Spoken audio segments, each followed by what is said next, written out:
안녕하세요, 여러분. 저희 채널에 오신 것을 환영합니다. 오늘 영상에서는 불교 철학적인 관점에서 타인의 비판에 어떻게 대처해야 하는지 이야기해 보겠습니다. 또한 비판을 마주하는 것의 중요성에 대해서도 함께 살펴보겠습니다. 우리 삶에서 비판은 피할 수 없는 부분입니다.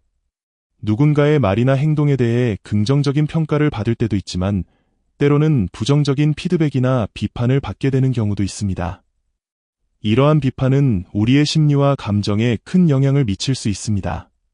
특히 부정적인 비판은 자존감을 떨어뜨리고 스트레스를 유발하며 심한 경우에는 우울증이나 불안감으로 이어질 수도 있습니다.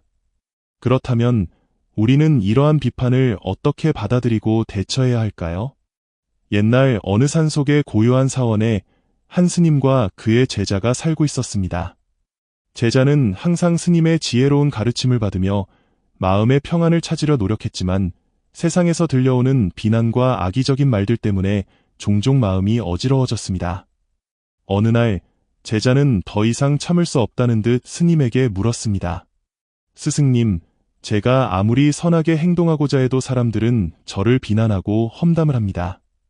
그들의 말들은 제 마음을 아프게 하고 저는 어떻게 해야 이 모든 것을 견딜 수 있을지 모르겠습니다. 스승님께서는 어떻게 이런 비난을 받아들이십니까? 스님은 제자의 질문에 조용히 미소를 지으며 대답했습니다. 비난은 마치 바람과 같아 그것은 오고 가며 우리의 마음을 흔들 수도 있지만 우리가 바람에 흔들리지 않을 방법을 찾는 것이 중요하네. 스님은 제자에게 차를 한 잔 따라주며 이야기를 이어갔습니다. 비난의 본질을 먼저 이해해야 하네. 비난은 대개 두 가지로 나뉘지. 하나는 긍정적인 비난이고 다른 하나는 부정적인 비난이네. 긍정적인 비난은 우리가 성장하고 더 나아질 수 있도록 도와주는 것이고 부정적인 비난은 종종 타인의 감정이나 편견에서 비롯된 것이네.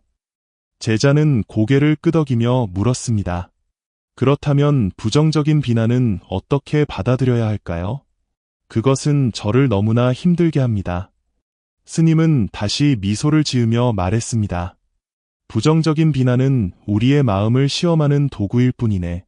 그것이 우리의 자존감을 흔들거나 우리의 가치를 결정하는 것이 아니야. 부처님께서는 이렇게 말씀하셨지. 비난은 그것을 받아들이는 자가 있을 때만 힘을 가질 수 있다. 그러니 내가 그것을 받아들이지 않는다면 그것은 단순히 말로 머물 뿐이네. 스님은 제자에게 차를 한 모금 마시라고 권하며 계속해서 설명했습니다. 마음의 평온을 유지하기 위해서는 자비와 용서를 실천해야 하네. 자비는 우리 자신뿐만 아니라 비난을 하는 사람에게도 필요하네. 그들의 말 뒤에는 종종 그들 자신의 고통이나 불안이 숨어 있지.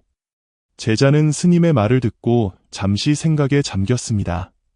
스승님, 그렇다면 저는 어떻게 자비와 용서를 실천할 수 있을까요? 스님은 천천히 대답했습니다. 첫째, 비난을 들었을 때 즉각적으로 반응하지 말고 잠시 멈추어 생각해보게. 그 말 속에 어떤 진실이 있는지 분석하고 내가 배울 점이 있다면 그것을 받아들이게. 둘째, 그들의 입장에서 생각해보게. 그들이 왜 그런 말을 했는지 이해하려 노력하라. 셋째, 그들을 용서하라. 용서는 그들을 위해서가 아니라 내 자신의 마음의 평화를 위해 필요한 것이네. 스님은 잠시 말을 멈추고 제자의 눈을 바라보며 덧붙였습니다. 그리고 무엇보다 중요한 것은 내 자신의 가치를 잊지 않는 것이네. 타인의 말이 내가 누구인지 정의할 수는 없네. 너는 너 자신만의 가치와 길을 가지고 있음을 항상 기억하게. 제자는 스님의 가르침에 깊이 감동하며 고개를 숙였습니다. 스승님, 감사합니다. 이제 저는 비난에 휘둘리지 않고 마음의 평화를 유지하는 방법을 조금 더 이해한 것 같습니다. 스님은 부드럽게 웃으며 마지막으로 말했습니다. 기억하게, 삶은 항상 도전과 시험으로 가득 차 있네. 그러나 그것이 우리의 성장을 막는 것이 아니라 오히려 돕는 것이란 사실을 깨달으면 우리는 더욱 강해지고 지혜로워질 수 있네. 그 이후로 제자는 스님의 가르침대로 마음의 평온과 자비를 실천하며 살아갔습니다.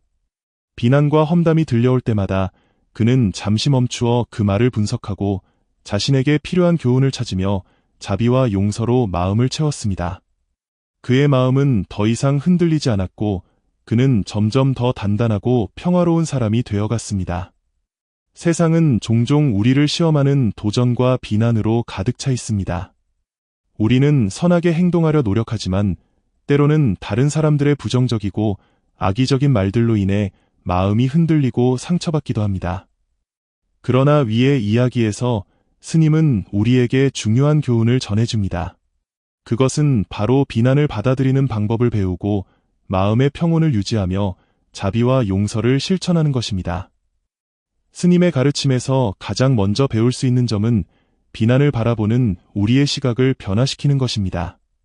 비난은 단순히 우리를 공격하거나 상처를 주기 위한 것이 아닐 수 있습니다. 그것은 때로는 우리가 성장하고 더 나아질 수 있도록 돕는 긍정적인 비난일 수도 있습니다. 물론 부정적인 비난은 타인의 편견이나 감정에서 비롯될 때가 많습니다. 그렇지만 부정적인 비난조차도 우리의 마음을 시험하며 우리가 더 단단하고 강한 사람이 될 수 있도록 돕는 도구가 될 수 있습니다. 스님은 비난을 받아들일 때 즉각적으로 반응하지 말고 잠시 멈추어 그 말 속에 담긴 진실을 분석하라고 조언합니다. 이 과정은 단순히 자신을 방어하거나 변명하기 위한 것이 아닙니다. 오히려 그것은 자신을 돌아보고 필요한 교훈을 찾으며 자신의 내면을 강화하는 기회로 삼는 것입니다. 이를 통해 우리는 비난이 우리의 자존감이나 가치를 흔들지 못하도록 할 수 있습니다. 또한 스님은 자비와 용서를 실천하는 것이 중요하다고 강조합니다. 비난을 하는 사람들조차도 종종 그들 자신의 고통이나 불안을 표현하는 것일 수 있습니다. 그들의 말 뒤에 숨겨진 이유를 이해하려 노력하고 그들을 용서하는 것은 단순히 그들을 위해서가 아니라 우리의 마음의 평화를 위해 필요합니다. 용서는 우리가 과거의 상처와 부정적인 감정을 내려놓고 더 나아가 자유롭고 평화로운 삶을 살 수 있도록 돕습니다. 무엇보다 중요한 것은 우리의 가치를 잊지 않는 것입니다. 타인의 말이 우리의 본질을 정의할 수 없다는 것을 항상 기억해야 합니다. 우리는 각자 고유한 가치와 삶의 길을 가지고 있으며 그것은 외부의 평가나 비난으로 인해 바뀌어서는 안 됩니다. 스님이 말했듯이 비난은 그것을 받아들이는 자가 있을 때만 힘을 가질 수 있습니다. 따라서 우리가 그것을 받아들이지 않는다면 그것은 단순히 공허한 말로 머물게 됩니다. 이 이야기는 우리 모두에게 깊은 깨달음을 줍니다. 우리는 모두 삶에서 크고 작은 비난과 도전에 직면합니다. 그러나 그것을 어떻게 받아들이고 어떻게 대처하느냐에 따라 우리의 삶은 완전히 달라질 수 있습니다. 비난을 성장의 기회로 삼고 자비와 용서로 마음을 채우며 우리의 가치를 잊지 않는다면 우리는 더 평화롭고 단단한 사람이 될 수 있습니다. 이제 여러분에게 묻고 싶습니다.